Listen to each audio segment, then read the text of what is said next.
एक ऐसी सच्ची कहानी जो किसी थ्रिलर फिल्म से कम नहीं। 28 जुलाई 2025 रात के 11 बज रहे थे। एक ऑफिसर का हाथ कांप रहा था, लेकिन डर से नहीं, राहत से। 90 दिन, 250 किलोमीटर, 10 घंटे की मुठभेड़ और एक मिशन जिसका नाम था ऑपरेशन महादेव। यह कोई फिल्म नहीं है, यह कोई काल्पनिक कहानी नहीं है। यह है भारत की धरती पर लिखा गया खून, पसीने और देशभक्ति से एक असली इतिहास। आज हम आपको वो सब बताएंगे जो शायद आपने कहीं नहीं सुना, वो सच जो अखबारों की सुर्खियों से परे है, वो कहानी जिसे जानकर आपकी रीढ़ में सिहरन दौड़ जाएगी, आपकी आंखें नम हो जाएंगी और आपके सीने में देशभक्ति की एक नई आग जल उठेगी। तो बने रहिए अंत तक, क्योंकि इस कहानी का हर मोड़, हर एक मोड़ आपको हैरान कर देगा। अप्रैल 2025, जम्मू कश्मीर का पहलगाम। अगर आपने कभी पहलगाम देखा है तो आप जानते हैं यह जगह किसी स्वर्ग से कम नहीं। बर्फ से ढके पहाड़, हरे भरे मैदान, कलकल बहती लिद्दर नदी और हवा में वो ताजगी जो शहरों में कभी नहीं मिलती। हर साल लाखों पर्यटक यहाँ आते हैं हनीमून पर, परिवार के साथ, दोस्तों के साथ। ये वो जगह है जहाँ इंसान अपनी थकान भूल जाता है, अपने दुख भूल जाता है और बस जी लेता है।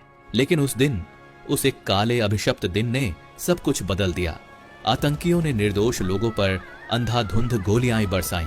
बेगुनाह जिंदगियां पलक झपकते खत्म हो गईं। एक माँ जो सुबह खाना बना रही थी, वो शाम को नहीं रही। एक बाप जो अपने बच्चे का हाथ थामे घूम रहा था, वो कभी घर नहीं लौटा। एक नौजवान जिसने कल शादी की थी, उसकी दुल्हन आज विधवा हो गई। पूरे देश में सदमा था। टीवी स्क्रीन पर ब्रेकिंग न्यूज चल रही थी, सोशल मीडिया पर आंसू बह रहे थे, नेता बयान दे रहे थे, आम जनता सड़कों पर उतर रही थी। लेकिन दिल्ली के एक गुप्त सुरक्षित कमरे में रोना नहीं हो रहा था। वहां हो रही थी प्लानिंग, ठंडी, सटीक और खतरनाक प्लानिंग। हमले के कुछ घंटों के भीतर ही भारत की टॉप सिक्योरिटी एजेंसियों की इमरजेंसी मीटिंग हुई। Raw, IB, military intelligence, CRPF और आर्मी के टॉप ब्रास सब एक मेज पर। फाइलें खुली, सैटेलाइट इमेज देखी गईं, नक्शे बिछाए गए, पुरानी खुफिया रिपोर्टें निकाली गईं। एक सवाल था, कौन थे वो लोग और वो अभी कहां हैं? खुफिया जानकारी इकट्ठा होने लगी, एक एक सुराग जोड़ा गया, मुखबिर सक्रिय हुए, ड्रोन उड़ाए गए, सैटेलाइट की आंखें पहाड़ों पर टिक गईं। पहाड़ों में हर संदिग्ध हलचल को रिकॉर्ड किया जाने लगा और धीरे धीरे तस्वीर साफ होने लगी। आतंकी जम्मू कश्मीर के दुर्गम पहाड़ों में गायब हो गए थे। वो जानते थे कि उनका पीछा होगा, वो जानते थे कि भारतीय सेना उनके पीछे लगेगी। इसीलिए उन्होंने वो इलाका चुना जो सबसे कठिन था, सबसे दुर्गम था, सबसे खतरनाक था। लेकिन उन्हें एक बात नहीं पता थी कि भारतीय सेना के लिए असंभव शब्द का कोई अस्तित्व नहीं होता। जुलाई 2025 का पहला हफ्ता, ऑपरेशन महादेव का निर्णायक चरण शुरू हुआ। लेकिन रुकिए, क्या आप जानते हैं कि इस ऑपरेशन का नाम महादेव क्यों रखा गया? भारतीय सेना जब कोई बड़ा ऑपरेशन चलाती है तो उसका नाम सोच समझ कर रखती है। महादेव यानी भगवान शिव, जो विनाश के देवता हैं, जो बुराई का नाश करते हैं, जिनके तीसरी आंख खुलने का मतलब है सामने जो भी है वो राख हो जाएगा। यह नाम एक संदेश था, एक चेतावनी थी उन सभी के लिए जो भारत पर वार करते हैं, और एक संकल्प था उन शहीदों के परिवारों के लिए कि न्याय होकर रहेगा। टीम तैयार थी, जवान तैयार थे, हथियार तैयार थे, दिल तैयार थे और मिशन शुरू हो चुका था। अब वो शुरू हुआ जो किसी हॉलीवुड थ्रिलर फिल्म की स्क्रिप्ट जैसा लगता है, लेकिन यह हकीकत था, 100% सच। हमारे जवान उन पहाड़ों में उतरे जहां कोई रास्ता नहीं था, जहां जीपीएस सिग्नल नहीं आता था, जहां पेड़ इतने घने थे कि दोपहर में भी अंधेरा रहता था, जहां जमीन इतनी खड़ी थी कि एक गलत कदम और सैकड़ों फीट नीचे, जहां रात को तापमान 0 से भी नीचे चला जाता था, जहां जंगली जानवरों का खतरा था, भालू, तेंदुए और सांप। ये वो इलाका था जिसे स्थानीय लोग शैतान की घाटी कहते थे। कोई सड़क नहीं, कोई नक्शा नहीं जो काम आए, कोई मोबाइल नेटवर्क नहीं, बस थे जवान, उनके हथियार, उनकी ट्रेनिंग, उनका हौसला और उनका एक मकसद। पहले दिन वो 15 किलोमीटर चले, दूसरे दिन 12 किलोमीटर, तीसरे दिन बारिश इतनी तेज थी कि आगे बढ़ना मुश्किल था, लेकिन वो रुके नहीं। चौथे दिन रास्ते में एक नदी थी जो उफान पर थी, उसे पार करना था। कोई पुल नहीं था। जवानों ने रस्सी बांधी और एक एक करके नदी पार की। हर रात जब वो रुकते, थके हारे भीगे हुए जमीन पर लेटते, तो उनके दिमाग में बस एक ही आवाज आती थी, न्याय होना चाहिए। आप सोच रहे होंगे ये जवान इतना कैसे कर पाते हैं, इतने दिन, इतनी कठिनाइयां, इतनी थकान, और फिर भी नहीं हारते। इसका जवाब है उनकी ट्रेनिंग। भारतीय सेना के कमांडो को ऐसी परिस्थितियों में तैयार किया जाता है जो आम इंसान सोच भी नहीं सकता। बिना खाने के 72 घंटे, बिना नींद के 4 दिन, -20 डिग्री में बर्फ में लेटना, 50 किलो का बोझ उठाकर 30 किलोमीटर दौड़ना। यह ट्रेनिंग उनके शरीर को नहीं, उनके दिमाग को तैयार करती है। उन्हें सिखाती है कि दर्द क्या होता है और दर्द के बावजूद कैसे आगे बढ़ते हैं। उन्हें सिखाती है कि जब सब कुछ खत्म लगे तब भी एक रास्ता होता है। इसीलिए जब 90 दिनों की ट्रैकिंग हो रही थी, वो जवान टूटे नहीं, क्योंकि उन्हें टूटना सिखाया ही नहीं गया था। अब आता है वो हिस्सा जो आपको सीट से उठने नहीं देगा। 3 हफ्ते बाद सेना को पहली बार आतंकियों का सुराग मिला। एक छोटी सी गुफा, जली हुई आग के निशान, ताजा पैरों के निशान, और एक छोड़ा हुआ खाने का डिब्बा जो अभी तक गर्म था। टीम तेज हुई, वो करीब थे, बहुत करीब। लेकिन जब टीम वहां पहुंची, वहां कोई नहीं था। आतंकी फिर गायब हो गए थे, जैसे धुएं में मिल गए, जैसे जंगल ने उन्हें निगल लिया हो। ये खेल था एक खतरनाक, जानलेवा, मनोवैज्ञानिक खेल। आतंकी जानते थे कि उनका पीछा हो रहा है, और वो जानबूझकर सेना को गुमराह कर रहे थे। कभी झूठे निशान छोड़ते, कभी रात को दिशा बदल देते, कभी 2 टुकड़ों में बंट जाते, कभी किसी स्थानीय चरवाहे को धमकाकर गलत जानकारी दिलवाते। यह था आतंक का असली चेहरा, कायर, चालाक और बेहद खतरनाक। लेकिन जितना वो भागते उतना ही थकते, और भारतीय सेना वो नहीं थकती, कभी नहीं। 45वां दिन, एक ऐसा दिन जिसे टीम के हर जवान ने हमेशा के लिए याद रखा। सुबह के लगभग 7 बजे थे। सेना की टुकड़ी एक संकरी पहाड़ी दर्रे से गुजर रही थी। चारों तरफ घनी झाड़ियां, ऊपर खड़ी चट्टान, नीचे गहरी खाई। अचानक ऊपर से पत्थर गिरे, फिर गोलियां। आतंकियों ने घात लगाया था, परफेक्ट पोजीशन से, ऊपर से नीचे की तरफ। कुछ पल के लिए पूरी तरह कैओस था। धुआं, गोलियों की आवाज, जवानों की आवाजें। लेकिन भारतीय जवानों ने ट्रेनिंग में यही सीखा था, घबराना नहीं, जवाब देना। फौरन मोर्चा संभाला गया, जवाबी फायरिंग हुई, आतंकियों को पीछे धकेला गया और वो फिर से भाग गए। लेकिन इस बार उन्होंने एक बड़ी गलती की। भागते वक्त उनका एक बैग वहीं छूट गया। उस बैग में थे हाथ से बने नक्शे, कुछ दवाइयां, एक सैटेलाइट फोन और एक कोडेड संदेश। खुफिया टीम ने उस संदेश को डिकोड करने में 18 घंटे लगाए, और जब डिकोड हुआ, जो पता चला वो चौंकाने वाला था। आतंकियों का अगला ठिकाना मिल गया था। अब सेना ने रणनीति पूरी तरह बदली। अब वो आगे नहीं बढ़े, उन्होंने इंतजार किया। एक पहाड़ी की ओट में पत्थरों के पीछे छुपकर रात के घने अंधेरे में उन्होंने आतंकियों की हरकत देखी। नाइट विजन उपकरणों से, दूरबीनों से, ड्रोन से उन्होंने आतंकियों का रूटीन समझा। वो कब खाना खाते हैं, वो कब पानी लेने जाते हैं, वो कौन सी दिशा में गश्त करते हैं, उनमें से कौन पहले सोता है और कौन पहरा देता है। यह था असली खुफिया खेल, दिमाग का खेल, धैर्य का खेल। 7 दिन बिना किसी बड़े कदम के, बस देखना, समझना और एक परफेक्ट प्लान बनाना।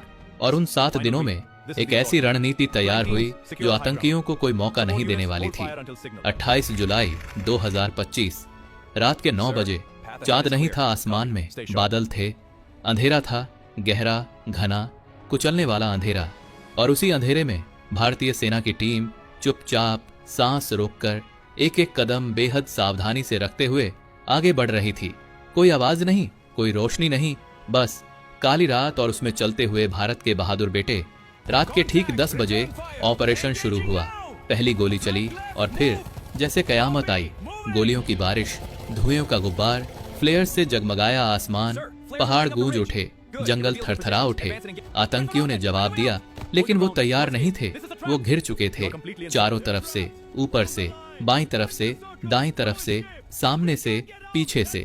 यह था परफेक्ट ट्रैप जिसे 7 दिनों की निगरानी ने तैयार किया था। 10 घंटे तक वो लड़ाई चली। हर एक मिनट भारी था, हर एक सेकंड जानलेवा था।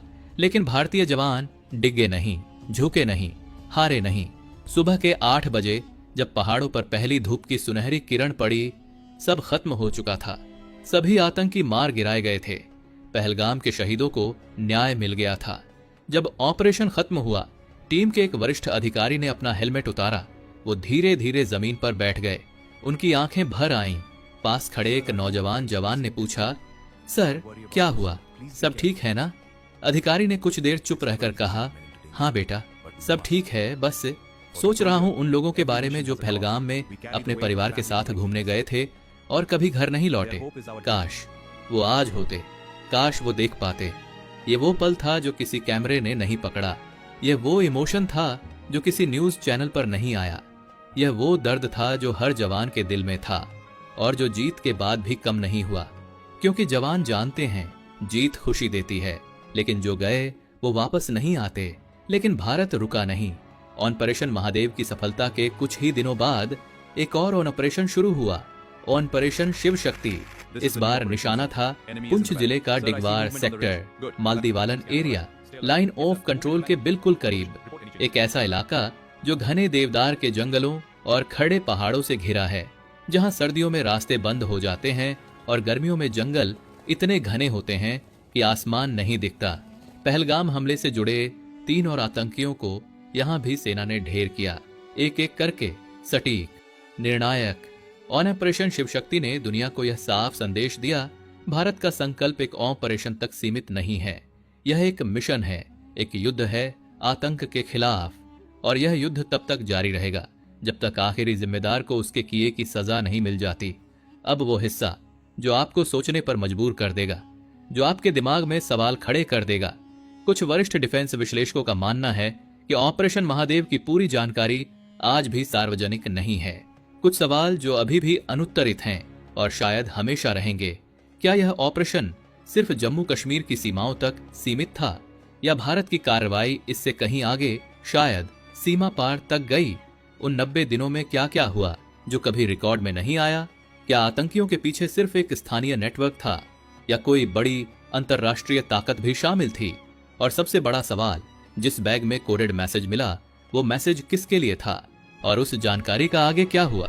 इन सवालों के जवाब शायद कभी पूरी तरह सामने नहीं आएंगे, क्योंकि देश की सुरक्षा के कुछ राज ही रहते हैं। और यही सही भी है, क्योंकि कुछ जानकारियां दुश्मन के हाथ लगी तो नुकसान होता है। लेकिन हम यह जरूर जानते हैं, भारत ने जवाब दिया, और वो जवाब निर्णायक था। इस पूरे ऑपरेशन में शामिल जवानों में से अधिकांश ने कभी मीडिया के सामने बात नहीं की। कोई इंटरव्यू नहीं, कोई सेल्फी नहीं, कोई वायरल पोस्ट नहीं, कोई मैंने यह किया कि शेख ही नहीं। क्यों? क्योंकि उनके लिए यह काम था, देश की सेवा।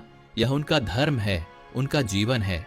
वो प्रेस के लिए नहीं लड़ते, वो कैमरा के लिए नहीं लड़ते। वो इसलिए लड़ते हैं क्योंकि अगर वो नहीं लड़े तो करोड़ों भारतीय सुरक्षित नहीं रहेंगे। उनमें से एक जवान, जिसका नाम हम सुरक्षा कारणों से नहीं बता सकते, ने ऑपरेशन के बाद घर फोन किया। उसकी मां ने फोन उठाया, बेटा कैसा है, कहाँ था इतने दिन, खाना खाया? जवान ने एक पल रुककर कहा, मां काम हो गया, सब ठीक है, बस इतना। मां ने पूछा, बेटा कुछ और बताएगा नहीं? जवान ने कहा, मां जो करना था वो हो गया, बस इतना काफी है। यही है भारतीय सेना, कम बोलती है, बहुत ज्यादा करती है। पहलगाम में जो हुआ वो एक त्रासदी थी, एक ऐसा जख्म जो शायद कभी पूरी तरह नहीं भरेगा। लेकिन उसके बाद जो हुआ वो एक गाथा बन गई, एक ऐसी गाथा जो आने वाली पीढ़ियां पढ़ेंगी, जो इतिहास की किताबों में दर्ज होगी, जो भारतीय सेना के शौर्य का एक और अध्याय बन गई। ऑपरेशन महादेव यह सिर्फ एक सैन्य अभियान नहीं था, यह था भारत का जवाब। यह था उन शहीदों को श्रद्धांजलि, यह था उन परिवारों के आंसुओं का सम्मान, यह था दुश्मन को संदेश, यह था देश को विश्वास। और आज जब भी कोई पहलगाम का नाम लेता है, साथ में याद आता है वो 90 दिन का अटूट संकल्प, वो 250 किलोमीटर की जांबाज यात्रा, वो 45वां दिन जब आतंकियों ने घात लगाया, वो 7 दिन जब सेना ने बंद आंखों से देखा, और वो 10 घंटे, वो ऐतिहासिक 10 घंटे जिन्होंने न्याय दिलाया। और वो जवान जिनका नाम शायद आप नहीं जानते, जिनका चेहरा शायद आपने नहीं देखा, लेकिन जिनकी वजह से आप आज सुरक्षित हैं, जिनकी वजह से आपके बच्चे आज चैन से सो रहे हैं, उन्हें सलाम। भारत माता की जय, जय हिंद, जय भारतीय सेना।